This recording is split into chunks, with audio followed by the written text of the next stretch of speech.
welcome back to What the Fertility Season 5. I cannot believe we are 5 seasons in with you guys. We have come a long way from Season 1, and there has been so many changes in both my life and Amanda's life, and I'm sure all of your life. So just to kick us off a little bit, we are doing things a little differently this year. So if you have not listened to us in the past, this will not be new to you, but historically we've always dropped episodes every single Monday. They've always been either a professional resource for you guys going in through infertility and or loss. And then we've also had so many personal stories, and that has been honestly my favorite part, getting to meet all of you guys going along these journeys with us, alongside us in different stages. And so this year, just due to some demands, we have dropped our episodes down to bi-weekly. So every month we'll be giving you guys 2 episodes. We're working to have one be a professional resource, meaning they're an acupuncturist, they are a physician, maybe they are a mental health specialist, and the other episode is going to really focus on guest personal stories. So on topics such as surrogacy, reoccurrent pregnancy loss, male infertility, secondary infertility. And so that is what the show is going to look like in 2026. We also are adding a small little twist. Amanda and I, if you guys do not know, I don't want to say we're on the other side of infertility because you really never are, but both of us have closed the door on building our family any further. And so for us, we are living in this space of motherhood after loss. And so we really wanted to continue to be relevant and transparent with you guys. We really wanted to continue to get to know you guys and let you guys kind of in on our lives as we continue to meet with guests and share our content with you. So we will be doing once a month on a Thursday, we will be airing an episode called Motherhood After Loss. And we understand that many of you listening are not in that space to listen to an episode like that. So we will make sure the title has something very like a dead giveaway, right? So in the title, you will know not to listen to it if it's not something that you are in a space to listen to. However, over the last 4 years, I would say, Amanda and I were talking about this, 80% of our guests have ended up having success through their fertility treatments or having success in growing their family since being on our episode. And we wanted to continue to provide resources for that population as well. So we thought this would be fun. We're going to try it out this season. Would love the feedback. We would love if you listen to an episode, you love the guest, give that guest a 5-star review on Apple, Spotify, or wherever you are listening. It will really help us as we continue to grow the show and keep going. So enough about that, some housekeeping. You might see some different formats with our episodes this year, but today's episode, we are kicking off with Mary Susan on her surrogacy journey. Mary Susan's episode gets really detailed into her journey of infertility. And I would say maybe 25, 30 minutes in is when we really start to talk about the surrogacy portion. And it is quite the interesting unfolding of her surrogacy journey. So I highly recommend hanging out and listening till the end. Mary Susan has found a surrogate that unbeknownst to her and really unbeknownst to us, actually she knew, so unbeknownst to us, is actually an influencer. So she has over 300,000 followers, and the reason that is important is because they are both sharing their surrogacy journey real time. So when this airs, they will have done their first transfer, so please go follow them along, cheer them along. All of the information on how to find our guests will always be found in the show notes. And yeah, can't wait for you guys to give it a listen.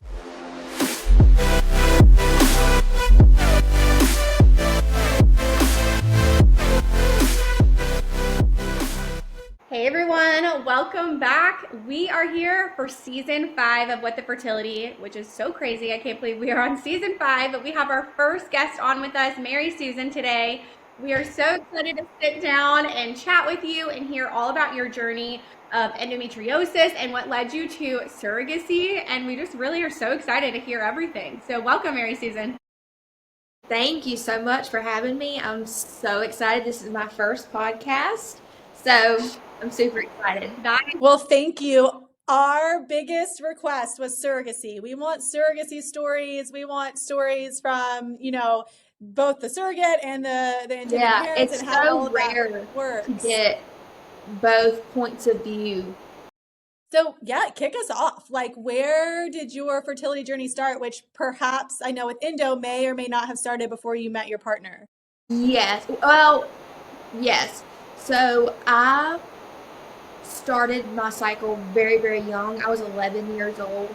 And with my very first cycle, I ended up in the emergency room. We immediately knew that something wasn't right. So it started when I was 11 years old, which was very young. Like I look back at my cousin who just turned 11, and I think like my heart would physically break if I watched her go. Like she's a baby. And Yeah. I was in and out of the emergency room a lot just for like the amount of bleeding that I was having, and the pain was so bad. I mean, I was missing school, and pretty much from the day it started when I was 11 until I had my total hysterectomy at 21, I bled almost every single day. Okay, Mary Susan, I did not realize you had a total hysterectomy. Yeah. Wow. Yes. Wow, that is intense. And I know with endo, and I'm sure you can speak to that because that's something that you've lived. Isn't that typically like a 10-year diagnosis, like that it takes It, so long? yes, it typically is a 10-year diagnosis. I am very, very grateful and thankful for my local OBGYN who, you know, took care of me and started seeing me when I was probably 13 years old. And he was the first one to bring up endometriosis. I'd never heard of it before. And he said, you know, we tried obviously a couple of different medications, they didn't work. And he said, we're going in for the surgery. We're going to check and see if you have that. So you And had the laparoscopy at 13. no, I had my first one at 15. So I started seeing him at 13, had my first laparoscopy at 15 years old. He does ablation, which there are two types of surgery for endometriosis. Ablation is not the standard of care, but I live in a very small town, and he is the local OBGYN, so that wasn't what he did. He did just, you know, he went in and did the ablation. That was what he was trained to do. I had 6 of those between the time I was 15 and 18. And so, okay, so let's back up for a second. So between 15 and 18, when you're having all of these like major surgeries being done, at any point are you thinking about fertility and conception? Or are you thinking like, gosh, just make me feel better? Like just do whatever you need to do to make me feel better. Yes, I would say like the doctors would always tell me that some women with endometriosis would struggle with infertility, and as a 15-year-old that feels like a foreign concept. Like it doesn't really like okay, but I'm way far away from that now. So it didn't really cross my mind until I started to get older. I've been with my husband since we were 15. So he's been with me Wow. pretty much through the entire journey. And can you, that's that like all the journey itself is so unique and rare. And then having your partner, then your husband now having experienced that alongside you is also so rare. And I want to dig into that.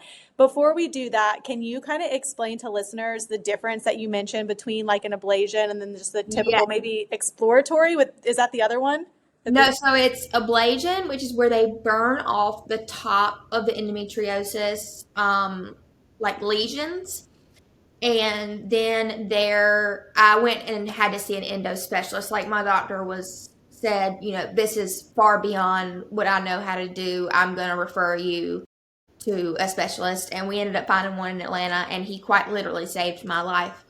Um, but he does excision. So how they explain it to me is when you do, like, say that the endometriosis lesion is a weed. And when you do the ablation, you're just chopping off the top of the weed. You're not getting the roots out. Right. With excision, they dig down and scoop all that diseased tissue underneath around the lesion. So it has a less recurrence of coming. the recurrence of it coming back is much smaller. Mine, unfortunately, has come back. There is no cure, so, it's, I don't want to say it's bound to come back for everybody at some point. I'm sure there are people that have an excision surgery and, are able to live their life normally and get relief from that. But that's the difference between ablation and excision surgery. Thank you for that. I know a lot of people probably wonder that, especially if they get this initial endo diagnosis or even just kind of wonder, because endo, I feel like, is always like I feel like it has a massive umbrella, right? Of like, you could have it, you could not. There's just like no easy test for diagnosis. And even, No, you can't diagnose without going in laparoscopically. and exactly. And And a like, lot of people don't realize that. Their doctor will tell them, oh, we can do this MRI and tell if you have endometriosis or not. No, you can't. yeah, even those biomarkers, like the Emma Alice, and do you have a biomarker? It's not it. That's like I can't even think of the word. That not a diagnostic. It's not a diagnostic tool. And Yeah. so, like a lot of women, even like Amanda and I, who neither one of us have a diagnosis, and so it's like, is it silent endo because we don't have those symptoms? And I think maybe as we continue through your story, you'll start to kind of share like, well, I know for you, a lot of it was bleeding, but like what those symptoms can look like or what Oh, yeah. endometriosis can look like for someone. And what a lot of people don't realize is it's a full body disease. It's been found in every major organ in the body, even in the umbilical cord of babies. And I've had mine all the way up to my diaphragm, all the way down to, my pelvic floor, and every organ in between. And that was found at 15, No, so that my OBGYN, my local OBGYN, he just looked in like the pelvic area. That's what he did.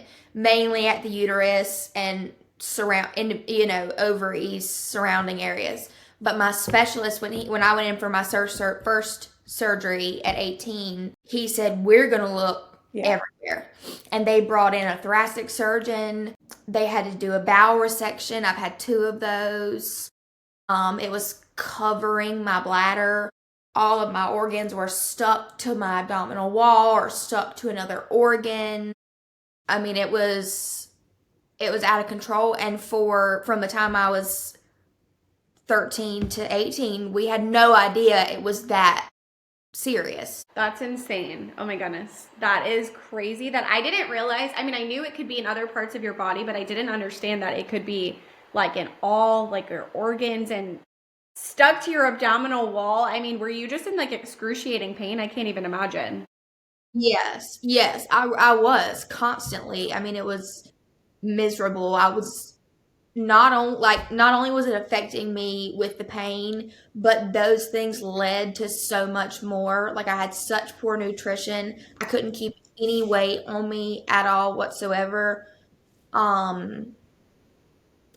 I had to have my appendix removed. I had to have my gallbladder removed because they were both covered in endometriosis. And so your husband sees all this, or your boyfriend at the time sees all this. And so when you guys do choose to get married and start having conversations about thinking to have a family, was it pretty like immediate that like this isn't going to be straightforward for us and we're going to do surrogacy, or were there steps before you got to surrogacy? There were definitely steps before we got to surrogacy. So at the first excision surgery I had at 18, and then, or maybe it was 19, it doesn't anyway. And then I had my total hysterectomy at 21. So that time in between, from 18 to 21, we started to do a lot of like looking into what that was going to look like for me. And I mean, I had no quality of life. I mean, I really and truthfully, I had no quality of life.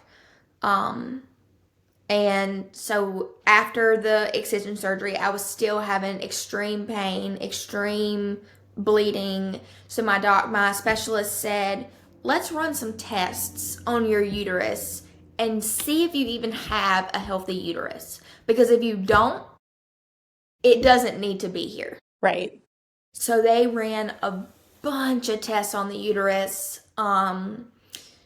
like lining tests. I had no uterine lining, so he told me I would not, if I could get pregnant, which would be really, really slim, I would never be able to maintain a pregnancy. And I couldn't imagine starting out a marriage knowing that I was just going to have miscarriage after miscarriage. Like that just, It's devastating news, but at the same time, it was probably kind of like just kind of like finalized information of like I yes, am making the right choice. yes. Yes, it was. Because before that, it was kind of like, can you take the pain? What do you want to do? And then when they did all the testing and found all that out, he looked me dead in my face and said, Mary Susan, you have to have a hysterectomy. You have to. So I wanted to talk about surrogacy on the podcast, but I mean, I think this is so big and honestly probably touches so many listeners as well that are faced with the decision of a hysterectomy because that's a finalizing. Yeah. I mean, for those listeners that have no idea what a hysterectomy is, it is the removal of your uterus from your body. Therefore, you cannot carry a pregnancy. Yeah, all they left behind was my ovaries because we did have hope that I would be able to do IVF. I love that you mentioned that. Yes. So after the total hysterectomy was in August of 2019. My husband and I got married in January of 2020. Let's just say the hysterectomy, I was ready for the recovery because that was surgery number 8. It was hard, don't get me wrong, but I was prepared for it. I was not prepared for the emotional toll that was going to take on my body and being thrown into menopause at 21 years old. That's what I was Gosh, you were on. I'm like, I took like medicine that put me on a mini menopause during IVF that I'm like, can you talk about like what that even looks like? Like at 21, you're getting put into menopause. Your body, your hormones, are you like sweating to death? Is it like Yes, yes. I was hot all the time. Like bad headaches, joint pain. And I have a few other chronic illnesses, so that could have like been a part of that as well.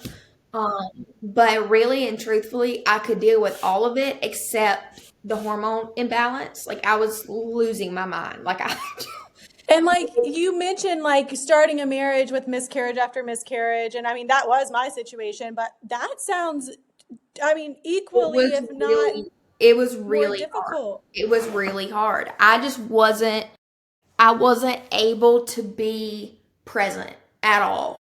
So was that pain? I mean, it's different pain, but I mean, Right. you're thinking you're going to have this hysterectomy and that is going to relieve my pain and improve my quality of life. And I'm going to get married and I'm going to be this bouncy, happy, like beautiful blonde 20-something-year-old girl. Yeah. And instead you're just smacked in the face with yet again, like another hormone issue. Severe depression, insomnia. I mean, it got really bad. And so from 2020 to 2022, we didn't even, I mean, obviously it was in our minds, but we didn't plan anything for IVF infertility. We weren't looking for a doctor. I just literally had to think about putting one foot in front of the other. And then in 2022, we were going to use a highly recommended IVF specialist, the only one in the Myrtle Beach area, and I won't say names because there are lots of people that use him and love him, and that's fantastic. But Colby and I went for our first appointment, and they did lab work and an internal ultrasound to see if I had any follicles on my ovaries or anything like that. And then we went and sat down in his office, to go over everything that had just been done. And this is all he said. He looked us dead in our face and said, "You have no hope and you're not worth my time." Amanda's coming off mute for that one. I am Yeah. so sorry That is horrific. That makes me so mad for you because no one should ever talk to a patient like that. Like, that is so No. frustrating. And that was our You've first, gone through. after like struggling mentally for years, and that being our first experience of an IVF. And you're going to take, I mean, I'm glad you didn't because we know now where your story Right. goes, but like most vulnerable women, every woman that walks into a fertility clinic is extremely vulnerable. Exactly. And I had a very, they didn't say that, but I had a very similar experience, more so of like, get your reoccurrent pregnancy loss out of here. You're going to mess up our statistics type thing with my first visit. I was excited. Yeah. You thinking you're going to sit there and like tell them all of your problems and stories and they're going to give you a solution or options, and to be faced with like, nope, sorry. Yeah. Not even worth my time. Not even going to look in your case.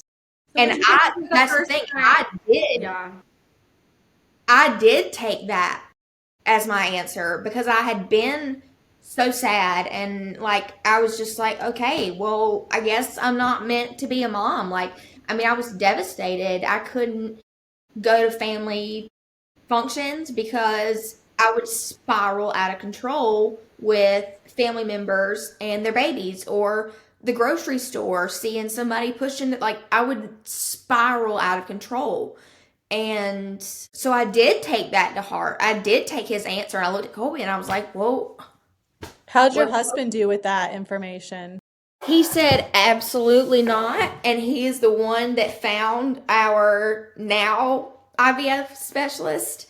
I have chills. That is so love great. He said, Mary Susan, we are not taking that as our final answer. We are going to get a second opinion. He found the fertility clinic, this one that we use now. It's Preg, Piedmont Endocrinology. Wait, love Preg. Girl, We love that's Preg. mine. Are you serious? Is that? Yes. Yes. I love it. Oh my Yes. gosh. So I'm a Preg girly. I'm a Preg lover. We went for our appointment to them probably like the spring of 23. Why am I like gonna cry? Like, I feel so happy that Preg is like giving people like us who have been told, Yes. hell no, it's not happening for you. I mean, I didn't have success till my 7th pregnancy because of Yeah. Preg. Yeah, Yes. it's wild. And they were like, we're going to pair you with Dr. Tarwana. I don't know who you see, but we Mine. love Dr. Tarwana with our entire heart and soul. Same. He is the most incredible person Aw. and one of the most incredible doctors I've ever met. Yep. And so we were very nervous because we were kind of expecting him to say the same thing, but wanted a second opinion. And so they did all the blood work, the ultrasounds, the whole 9 yards. And he sat us down in his office and he looked us in our face and he said, this is going to be hard, but we're going to give it a shot. Because the worst thing that can happen is it doesn't work. Yeah. And so I had to be on the highest dosages of all the medications. I had to be monitored very closely. I had to go in like every other day. It was really hard on my body. But it was worth every single second of it. And IVF is hard. IVF is hard. I don't think people realize, like, for your body, IVF is hard. I love that you reiterated it. I'm somebody that did 1 round of IVF. It ended in a miscarriage, and that was my only embryo. And I said, I can't do it again. Amanda did it 3 times and got no embryos, like. It made me probably the sickest I've ever been. Like, it was really hard on my body. And it's definitely not something like these people that do it 7 and 8 times. I know. I mean, like, kudos to you, because I could not. My body handled the one not very well, but it did. Well, and you had already been through, I mean, his severe endo, all the surgeries, the hysterectomy, the hormone, suppression, for lack of better terminology right now. And now this, like, you'd already been through so much, and like the same thing too, all a direct attack on your hormones. Mhm. So you do this round of IVF, and I heard you mention like where you live, small town. What facility did you use? Is this? Somerville. Oh, okay. Yeah, Yes, awesome. that's the closest one um to us. And when we did IVF, my parents lived in Beaufort at the time, so we just went and stayed there for the duration of the IVF, and it was literally like a 35-minute drive from their house. It Yeah, wasn't far at all. Um, but we love Columbia. We love We got married in Asheville, so it's so funny that they have a location there. it Um, is. we did the IVF, and they said, be prepared to have, you know, one or two embryos. Like you just that's the reality.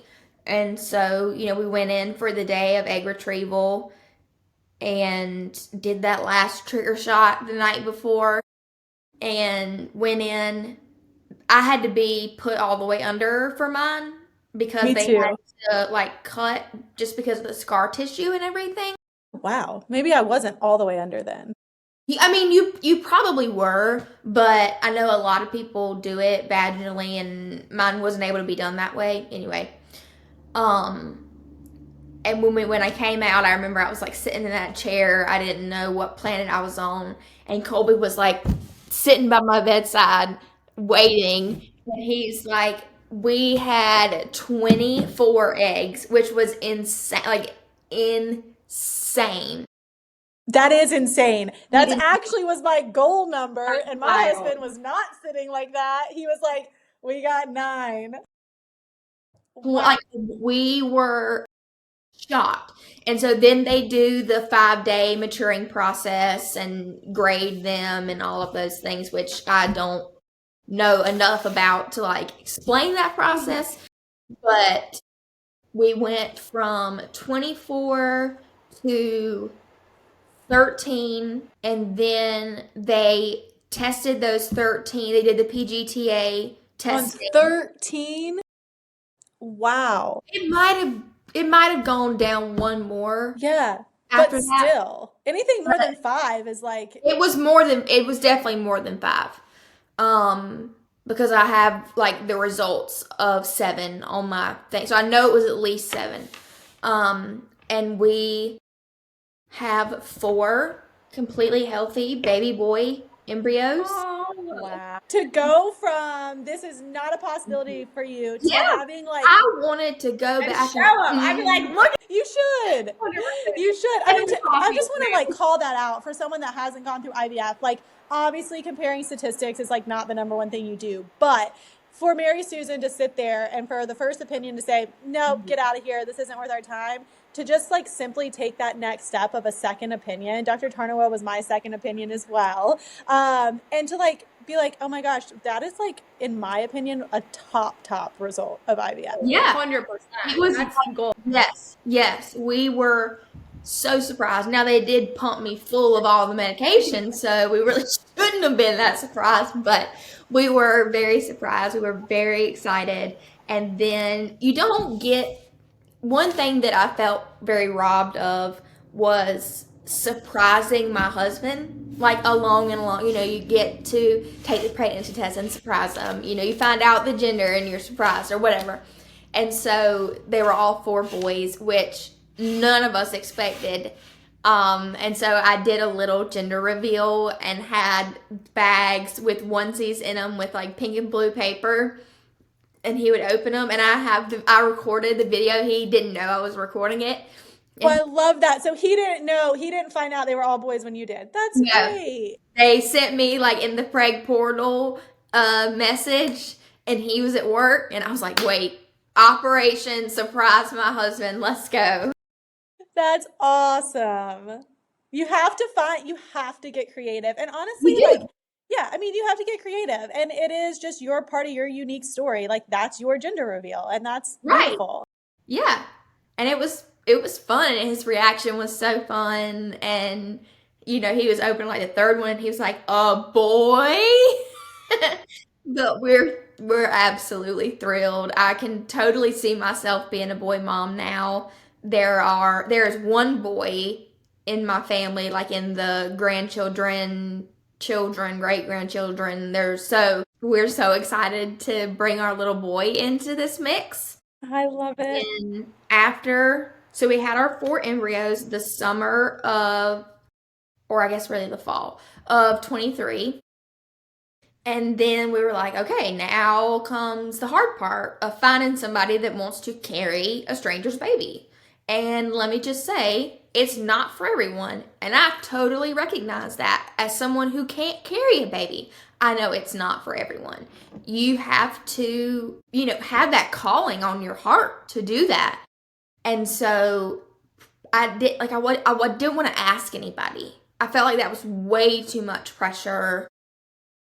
So Preg set us up with a match group on Facebook of surrogates that come in and say, boop, boop, boop, here's what I'm looking for.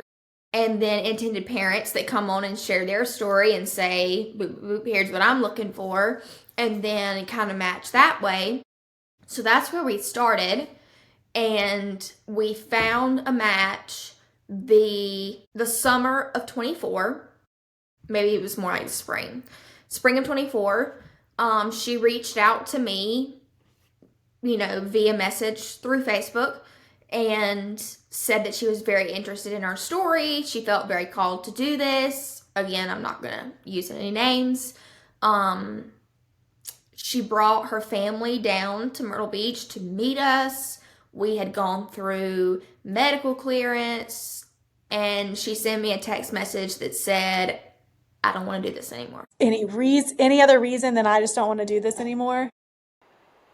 That is so heartbreaking. And we were crushed. That's not even the word. Yeah. Because that was the first glimmer of somebody that really wanted to do it.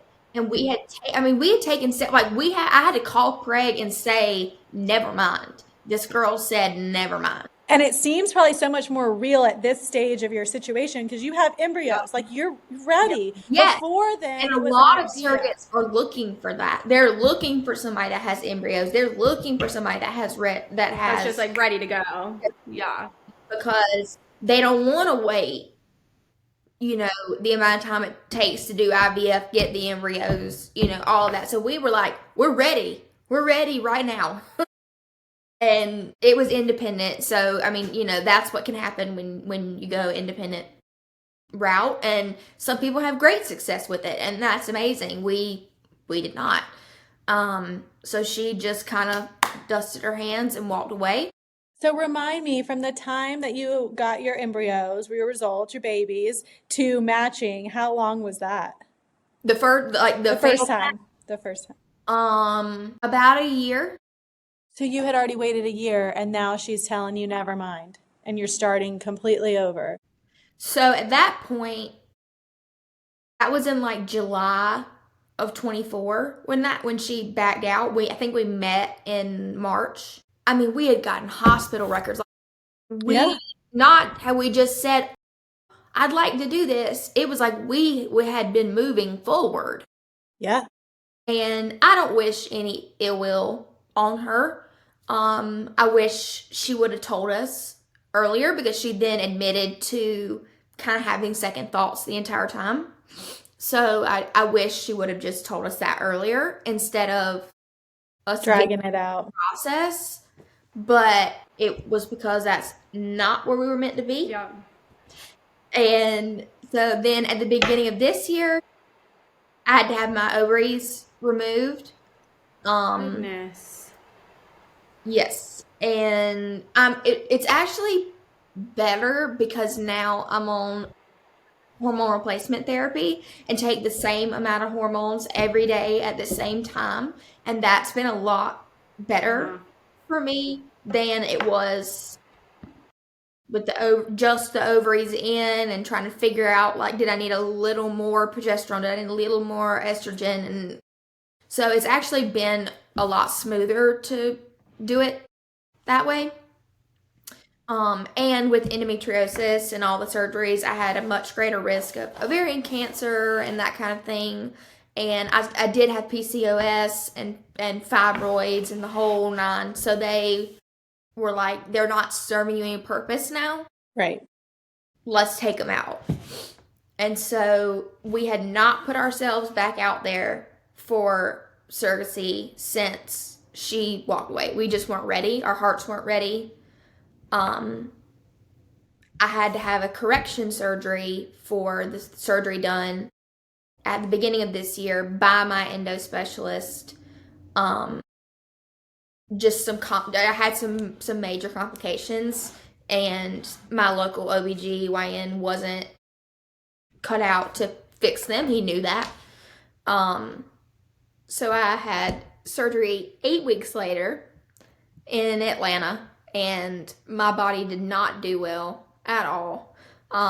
It started to fail completely. I had a blood transfusion. I was in the hospital for 4 days. My mom, I remember like bits and pieces of it, but I couldn't make my hands work. My mom had to feed me. Like, Colby was there. He came for the surgery, obviously, and then went back to work, and we were coming home, in our minds, right behind him. And my mom called him and said, "They've told you to come back." Like, That's so devastating and so scary. it was very scary. It was very scary. And so after that was a long recovery period for me of just, Mary Susan, sit and don't move. And we're talking this year. Like, this is recent. Yeah. This was in June. So I did a lot of sitting in my bed, and I was scrolling through my phone one night and was served Your Fertility Advocates ad on Facebook, and I saw Sky's picture, and the other surrogate that's doing the Blessed with the Baby is Priscilla. So they were like on the ad side by side, and it was advertising this Blessed with the Baby journey, which is where the agency waives all agency fees. Wow. Normally they do one couple. This year they did two. And that was why we hadn't been able to do agency, like go through an agency previously, is because those costs on top of.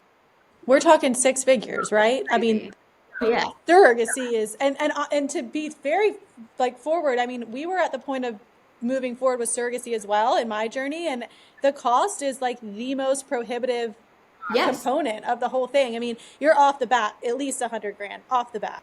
Yes, absolutely. We sold our house. I mean, to be very open and honest, we had to sell our house and move in with my in-laws. Isn't that? We had that lump sum that we could put in the escrow account. Yeah, and that's just such a testament to the mom that you already are.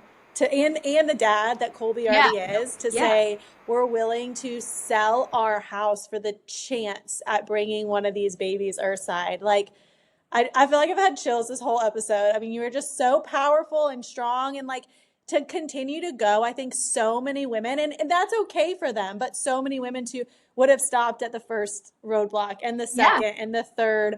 And like to even say like, okay, I'm brave enough to go through surrogacy, continue through, get shot down, and like now you're here again after really life-threatening surgery is just mind-blowing. Okay, so you see this ad. I can't wait to see what happens. So fill out an application. And I was like, what the heck? At this point, like, the worst that can happen is I never hear anything. The best that can happen is they choose us, which I never thought a million years was going to happen. I was like, I bet there are thousands of people like applying for this opportunity, and everybody is so deserving of the opportunity. So I filled out the application. I didn't even tell Colby because I didn't even want to get his hopes up. So I didn't tell anybody. I just submitted the application, and the owner of YFA, Megan, who we love and is our angel, she emailed me maybe like 2 weeks later, and she said, so we've chosen you for the Blessed with the Baby journey. And I was like, no way. Like, there's no way. And she was like, yes. And now we're going to match you with somebody and find, the surrogate that lines up with y'all's morals, values, what you want in a journey, and vice versa on their side. And I was like, great. And she said, do you have a preference on who it is? And I was like, no, we'll take anybody. Right. Do it. Like, I don't care who it is. And I'd been a follower of Sky since 2020. So I knew like via the internet who she was. But I was like, we'll take anybody. Okay, so can you, Amanda and I don't want to like tangent. Amanda and I just looked at your surrogate right before we jumped on, and we were like, wait, what? How does she have so many followers? So you followed her for a long time. Does she do surrogacy work like prior to? Okay. This is her first surrogacy journey. Her TikTok and Instagram and like social media focus is homesteading, homeschooling, I love it. thrifting. And so I'd been following her for I'd watched since like all her little babies. She had all her little babies. Yeah, like, she's 4 kids. Is that right? Yeah. Yeah, so you were following her like, girl, you're a lifestyle like blog, Yes. like Like, you're incredible. and I now hope you've never this done is- surrogacy before, That is and so you're cool. like, yeah, because she has like 300 some thousand followers. I was like, who is this person? Wait, I Yeah. so much. It's just so cool to like now look back and be able to be like, okay, so that's how it was supposed to be all along. Like there was just like these little pieces Yes. that like she Yes. was in your life. You were watching her, and now Yeah. to see that is so cool. And since, we met, she said that surrogacy has been on her heart since she had her first at 19 years old. And they don't recommend that you do it until you're done having your own children. Like, there are certain qualifications. And at 19, she was too young. She didn't meet. You have to be 21. And they weren't done with their family. So, and this is so funny. Talk about chills. We're exactly the same age, same birthday down to the day and the year. What? Wow. Okay, so quickly tell us like how Sky ended up getting matched with you and then where you guys are at today. So Megan messaged us and she was like, I think we have a match. From Sky's point of view, she had reviewed a couple profiles and chosen us. We had no clue, no idea. We chatted with Megan, on FaceTime or Zoom or whatever the heck we use these days. And she recorded our conversation and was able to play that directly for Sky so she could hear the answers like come from our mouths and our hearts. And I think that was really powerful. So they set up a Zoom meeting for us to meet with Sky. We still did not know that we had matched. We just thought we were chatting back and forth. And we were sitting at the dining room table with the computer, waiting for the Zoom. And Megan texted me, and she was like, "Running 5 minutes late, California traffic." And I was like, "No problem." I didn't think anything about it. Like, I was like, "Totally, California traffic. That's a real thing." And then somebody rang the doorbell, and we live in the middle of nowhere. And so I was like, dadgum, who is knocking on the door? I was like, we never get anybody that rings our doorbell. Like, we are getting ready to get on this life-changing phone call, and why is the doorbell ringing? And so my mom comes running out to answer the door, and you can go back and watch Sky's videos because she videotaped all of it. But you can see my mom, she opens the door, and Sky goes, "Is Mary Susan here?" And she goes, "1 second." And she backs away, and she's like trying to keep her voice calm, and she goes, "Mary Susan, Colby, you think you could come here for a second?" And so we got up and walked in there, and she was standing at our front door with a sign that said, "We've matched." Oh my God. Okay, I've been saying I've been on the verge of tears the whole episode, and now I'm actually crying. Like, and she lives in South Dakota. And it was her idea. It wasn't even the agency's idea to do that. It was her idea to come and fly and see us and tell us in person and hug us. She was there for less than like 36 hours.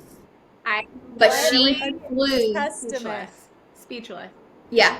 She flew all that way to come and meet us. later this year, August, she brought her entire family for a beach vacation. They stayed at a condo down by the beach. Um, and we had this beautiful family meeting where it was Colby's parents, because that day she was there very, very quickly, and my mom was at home.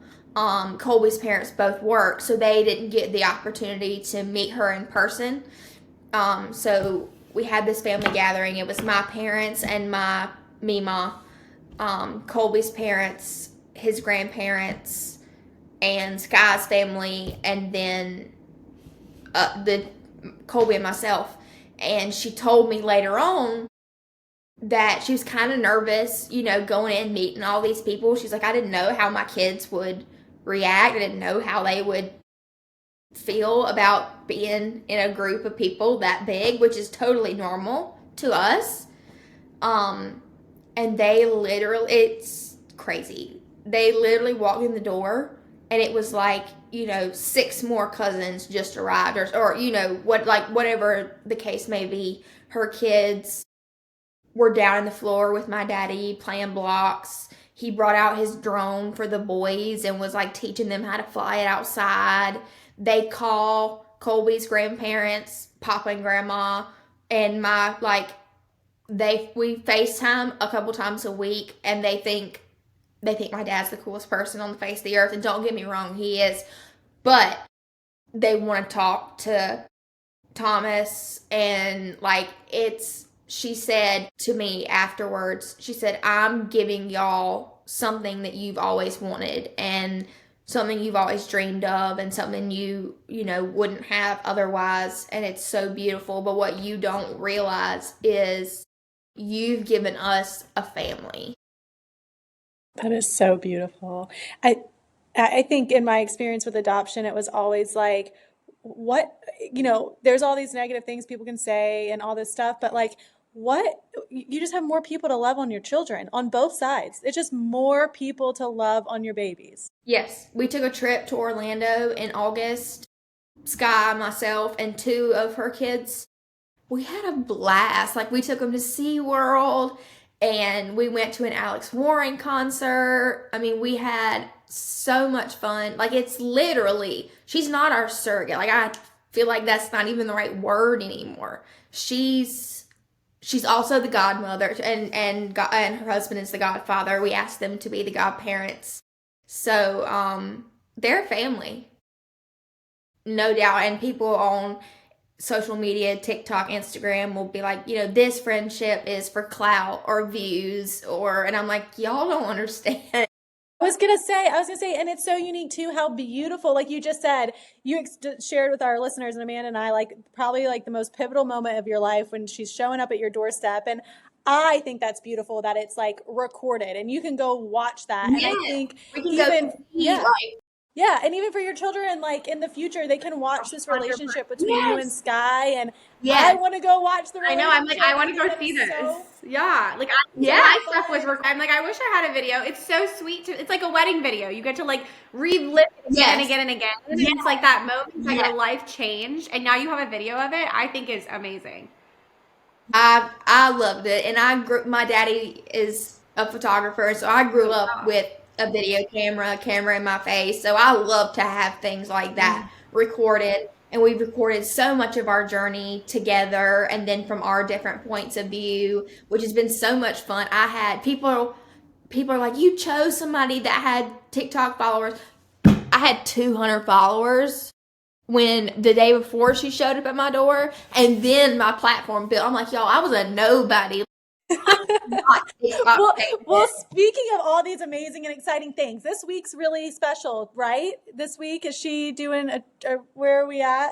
Yes. Okay. So they will get here Monday. She and her husband are coming, and then transfer is on Wednesday. Oh my gosh. Well, when we go live, then this episode airs, we're a couple weeks out, so we cannot wait to keep up with you.